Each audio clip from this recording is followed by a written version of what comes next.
يقال أن شاعرا سودانيا فقد عقله في آخر أيامه، وأدخل مستشفى المجانين، وأراد أهله أن يعالجوه بالخارج.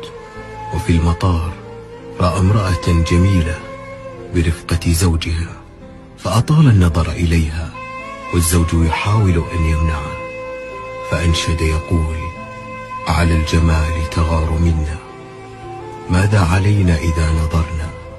هي نظرة تنسي الوقار وتسعد الروح المعنى. دنياي أنت وفرحتي، ومنى الفؤاد إذا تمنى. أنت السماء بدت لنا، واستعصمت بالبعد عنا. وعندما سمعها الأديب عباس محمود سأل عن قائلها، فقالوا له: إنه الشاعر السوداني إدريس جماع، وهو الآن في مستشفى المجانين.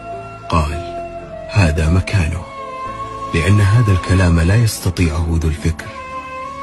وعندما ذهبوا بإدريس جماع إلى لندن للعلاج، أعجب بعيون ممرضته، وأطال النظر في عينيها، فأخبرت مدير المستشفى بذلك، فأمرها أن تلبس نظارة سوداء، ففعلت.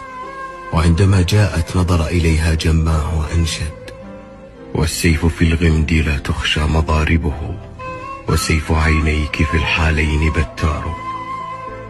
وعندما ترجم البيت للممرضة بكت، وصنف هذا البيت أبلغ بيت شعر في الغزل في العصر الحديث.